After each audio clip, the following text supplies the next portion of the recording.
किया गया और मुलाकात में काबिल तजदीद तवानाई, इंफॉर्मेशन टेक्नोलॉजी, दिफाई पैदावार, इंफ्रास्ट्रक्चर और ज़राअत समेत दीगर शोबों को बाहमी दिलचस्पी और इम्कानात के हामिल शोबे करार दिया गया है।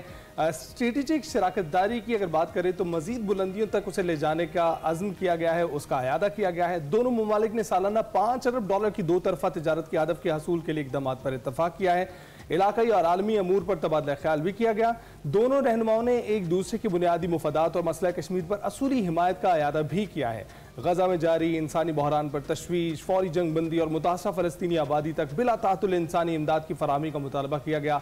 तुर्क सदर ने वज़ीर आज़म और उनके वफ़द के एजाज़ में इशाइया भी दिया। शहबाज शरीफ दूसरे मरहले में ईरान और आज़रबाईजान भी उसका दौरा भी करेंगे और ये दोस्त ममालिक का दौरा कर रहे हैं जिन्होंने जंग की सूरत हाल में पाकिस्तान के साथ वो शाना बशाना खड़े थे। ताजिकिस्तान में ग्लेशियर से जो मुतल्लिक कॉन्फ्रेंस है उसमें भी शहबाज शरीफ शिरकत करेंगे। उधर DGISPR लेफ्टिनेंट जनरल अहमद शरीफ चौधरी की भारत को वार्निंग। उन्होंने कहा है कि अमन पहला इंतखाब है, मगर दोबारा हिमाकत की तो जवाब शदीद तर होगा। अफगान भाई दहशतगर्दों को अपने मुल्क में जगह न दें, कश्मीर के पाकिस्तान बनने का वक्त आ गया है। इस पर हमने बात करी। जी हाँ, इस पर बात के लिए हमारे साथ मौजूद है major general retired Zahid Mahmood साहब, दिफाई तज्ज़ियाकार हैं। अस्सलाम वालेकुम सर, गुड मॉर्निंग, बहुत शुक्रिया आपके वक्त का।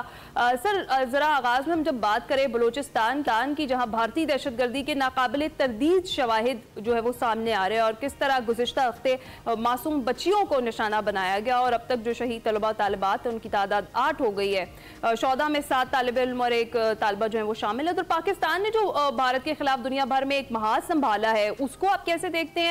और जिस तरह से वज़ीर आज़म 4 मुल्क की दौरे पर हैं और तुर्किया में इस वक्त मौजूद है, दोस्त ममालिक का शुक्रिया अदा करना, इस तमाम तर सूरत हाल में आप कैसे देखते हैं इसको? जी Ali and Hina, good morning and अस्सलाम वालेकुम। आई थिंक जी पाकिस्तान इस वक्त एक प्रॉक्सी वॉर और स्टेट स्पॉन्सर्ड टेररिज्म का विक्टिम हुआ है और Pakistan has suffered the most, Pakistan has sacrificed the most. Unfortunately दुनिया के अमन के लिए अमूमन और खास तौर पे इस रीजन के अमन के लिए जितना पाकिस्तान ने सैक्रिफाइस किया है, चाहे वो अफगानिस्तान में शुरू में इन्वेजन थी रशिया की या अमेरिकन एप्लीकेशन बाद में हुई या जो वहां पे टेररिज्म और वहां से होता है, तो पाकिस्तान ने दुनिया की स्टेबिलिटी के लिए सबसे ज्यादा कुर्बानी। फिर दूसरी तरफ भारत है जो हमारा अजली दुश्मन है, वो पाकिस्तान के वजूद से ही नफरत करता है। पाकिस्तान क्या, वो तो मुसलमान के वजूद से नफरत करता है। जो हेट बेस्ड आइडियोलॉजी RSS की और हिंदुत्व की वहां पे एप्लीकेशन हुई है, वो मुसलमान के वो कलमा से एक नफरत उनके इनबिल्ट है जी। मैं तो हैरान हूं कि कुछ मुसलमान पार्लियामेंटेरियंस भी अभी कुछ वफूद में भारत की तरफ से गए हुए हैं, वैसी साहब का मैं जिक्र कर रहा हूँ, वो आइडियोलॉजीज की बात कर रहे हैं। उनको जो कश्मीर के अंदर जो जुल्म मुसलमानों पे हो रहा है या जब वक्फ बिल मुसलमानों के ऊपर लगाए जा रहे हैं या स्टेटलेस किया जा रहा है, मुसलमान वहां पे अपनी मिठाई की दुकान नहीं खोल सकते मुसलमान के नाम से।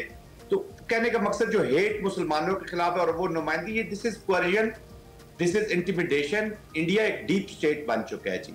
अब आप बलूचिस्तान की जिस टेररिज्म की तरफ आपने बात की है, देखिए वो एक उनकी प्रॉक्सी वॉर है, ये उसी का इंस्ट्रूमेंट है। ये जो पहलगाम का वाकया, मैं हमेशा कहता हूं और आपके प्रोग्राम से फिर मैं अपने पाकिस्तानियों को बताना चाहूंगा कि पहलगाम का अटैक शुरू हुआ है हमारा जाफर एक्सप्रेस ट्रेन से, कि एक ऐसा इंसिडेंट क्रिएट किया जाए पाकिस्तान में और उसके बाद दूसरा फॉल्स फ्लैग ऑपरेशन भारत में किया जाए, ताकि पूरी दुनिया को यह तासुर दिया जाए कि पाकिस्तान ने शायद जाफर एक्सप्रेस का इल्जाम हम पे लगा के तो ये एक बदला लेने की कोशिश की है।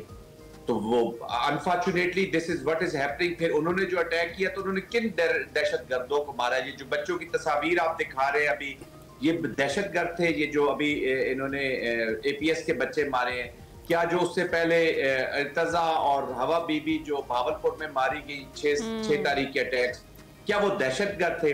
जाफर एक्सप्रेस पे आपने मासूम लोगों को मारा है जी वहां पे, फिर आप रोज मजदूरों को मार देते। तो उन्होंने एक माहौल बनाया है जी और सिस्टमेटिकली वो आगे बढ़ने की कोशिश की है। वो कुछ ऐसी चीजें हैं जो वो चाहते थे कि बहुत जल्द हम हासिल कर ले, तो उन्होंने मिलिट्री को इस्तेमाल किया, एक माहौल बनाया है जंग का।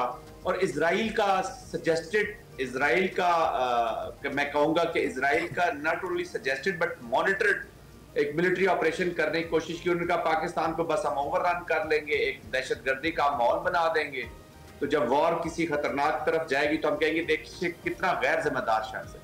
लेकिन उनको क्या पता था कि वो उन्हें पाकिस्तान से पाला पड़ गया जी। तो अल्लाह के भी अपने प्लान्स होते हैं और जंग की पहली कैजुअल्टी ना एंड अली सबसे पहली कैजुअलिटी होती है आपका प्लान, जो आपने गलत झूठ के ऊपर बेस करके किया, शरेड किया, आपने झूठे मीडिया को यूज किया, लोगों में जंग की कैफियत पैदा की, उनको आपने बीमार कर दिया है। अभी खबरें आ रही है कि जल बख्शी जो बहुत ज्यादा चीखा करते थे, I don't know how confirmed it is, but उन्होंने सुसाइड करने की कोशिश की है, जी अटेम्प्टेड। तो ये तो उन्होंने ज़हनी तवाज़ुन खो चुका है, पूरी कौम को उन्होंने अजीब से एक बीमारी की हालत में ले गए। However Pakistan is a country, फिर उन्होंने रिस्पॉन्ड किया और अब वो ट्रेवल कर रहे हैं पूरी दुनिया में, उनके वफूद भी जा रहे हैं। पाकिस्तान को अल्लाह सुब्हाना ताला ने एक मौका दिया तो पूरी दुनिया पाकिस्तान की तरफ देख रही है। Turkiye, China, Azerbaijan, Tajikistan, these are very important countries, Iran. तो ये अफगानिस्तान की सरजमीन को इस्तेमाल करना चाहते थे कि पाकिस्तान जो भी स्ट्रेटेजिक ट्रूथ के ऊपर नैरेटिव बनाया जाता है हिना एंड अली, वो हमेशा उसकी जीत होती है। वो रियलिज्म के करीब होता है, वो रियलिस्ट चीजों के ऊपर होता है। बिल्कुल ऐसा ही है। तो आपको बताने की जरूरत नहीं है, लोग अंधे गूंगे बहरे नहीं है। बिल्कुल सही कह रहे हैं। पास्ट में दुनिया आपको अवॉइड करती रही है या इग्नोर करती रही है उस वजह से कि उनका इंटरेस्ट था इंडिया में बिल्कुल सिक्योरिटी प्रोवाइडर बना हुआ। आपने अफगानिस्तान की भी बात की और अफगानिस्तान के हवाले से भी हमने बयान जो सुना है डीजी आइसपार की जानिब से, वो यही कि अफगान भाई जो हैं वो दहशतगर्दों को जो है अपनी सरजमीन पर जगह ना दें। और उसके साथ साथ हम देख रहे हैं कि अफगानिस्तान, चीन और पाकिस्तान मिल बैठ रहे हैं, बीजिंग में मुलाकात कर रहे हैं उनके वजीर खारजा जो हैं। आप इस पेशरफ को कैसे देखते हैं? देखिए, ये नेचुरल पेशकश, नेचुरल अलायंस है जी। एक हमारे बॉर्डर्स मिलते हैं। मुझे कोई दुनिया का शख्स बता दे कि अफगानिस्तान पाकिस्तान के बगैर, अब कोई अफगानिस्तान के लोग बता दें कि अफगानिस्तान पाकिस्तान के बगैर तरक्की कर सकता है या स्टेबिलिटी आ सकती है या वो आगे प्रोग्रेस कर सकता है। और पाकिस्तान अफगानिस्तान के बगैर प्रोग्रेस नहीं कर सकता। इसी तरह चाइना, हमारे सरहदें मिलती हैं, हमारी स्ट्रेटेजिक पार्टनरशिप है। ऑफ कोर्स काबुल के साथ प्रॉब्लम्स रही हैं। ये अनफॉर्चुनेटली अफगानिस्तान अब फैसला कर रहा है कि उन्होंने तरक्की के साथ अपने आप को जोड़ना है। अफगानिस्तान की काबुल हुकूमत को फैसला करना है, वो डिफेक्टो है या डिजोरे है, इस बहस में जाए बगैर कि आपने अफगानिस्तान के लोगों का सोच रहे हैं या हिंदुस्तान के पॉलिटिकल आरएसएस आइडियोलॉजी के बारे में सोच रहे हैं। ये जो हिंदुस्तान आपने इन्वेस्ट कर रहा है वो अपना मुसलमानों को तो रोज मारता है जी। कश्मीर को जिस तरीके से उन्होंने रुइन किया हुआ है, दिल्ली का मुसलमान भी उतना ही गैर महफूज है। ये अवैसी साहब की मैंने आपको मिसाल दी, मेंबर पार्लियामेंट है, मुस्लिमीन समथिंग इनका उसके वो है, वो उनको मुसलमान उनकी तकरीरें वहां पे सुने, वो सिर्फ वोट लेने के लिए मुसलमानों के एक शरेड उन्होंने किया हुआ है। He can't even speak the truth। और वो कौन सा मुसलमान है जिसको सच बोलने से अल्लाह सुब्हाना ताला मतलब उसमें इतनी ताकत है कि वो सच बोल सके। तो मुसलमानों की जो वहां पे हालत है इंडिया के, उनकी तो उनको परवाह नहीं है, क्रिश्चियंस की उनको परवाह नहीं है, सिखों को वो मार रहे हैं, अमेरिका कनाडा तक पहुंच के वो सिखों को मार रहे हैं। भारत के अंदर माइनॉरिटीज को, और भारत अपने रीजन में किसी की सॉवरेनिटी को बर्दाश्त ही नहीं कर सकता। जो आज का भारत है, मोदी का, आरएसएस का, हिंदुत्व का, this is no more secular democratic Bharat, this is RSS hate based ideology का, हिंदुत्व का शिकार शुदा भारत है। मीडिया भी उसी का है जो आरएसएस की पॉलिसीज अपना रहा है, और उन्होंने अब फौज को भी अपनी तरफ कर लिया।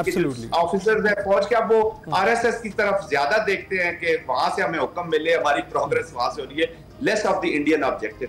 तो अफगानिस्तान के वो कैसे सिंसियर हो सकते हैं? देखिए, चाइना की स्टेक्स हैं जी रीजन में, इकोनॉमिक स्टेक्स भी हैं, पॉलिटिकल स्टेक्स भी हैं, डिप्लोमेटिक स्टेक्स भी हैं। रीजन का जितना स्टेबल होगा, चाइना की अपनी प्रोग्रेस बेहतर होगी। अगर चाइना की प्रोग्रेस बेहतर होगी तो मेन कंपटीटर है। चाइना की भी जरूरत है कि ये रीजन स्टेबल रहे, और अफगानिस्तान की सरजमीन से चाइना को भी उतना ही खतरा है जितना पाकिस्तान को। पाकिस्तान पे तो एप्लीकेशन बहुत ज्यादा हुई है, लेकिन इंशाल्लाह मैं बड़ा अच्छा फ्यूचर देख रहा हूँ। द सेंस इज प्रिवेलिंग, और अफगानिस्तान अवाम हमारे भाई है, हमारा कल्चर, हमारा एफिनिटी, उनके साथ बहुत कुर्बानी दी है, उनको भी एहसास कर रहा होगा, लेकिन उनकी अपनी से जरा कम हुई है इस माहौल में, लेकिन things will improve, this I can tell you. बहुत बहुत शुक्रिया मेजर जनरल रिटायर्ड जायद महमूद साहब हमारे साथ मौजूद थे। ओवरऑल जो सिचुएशन है उस पर हम बात करते हैं। अभी हम जाएंगे ब्रेक पर, आप कहीं मत जाइएगा।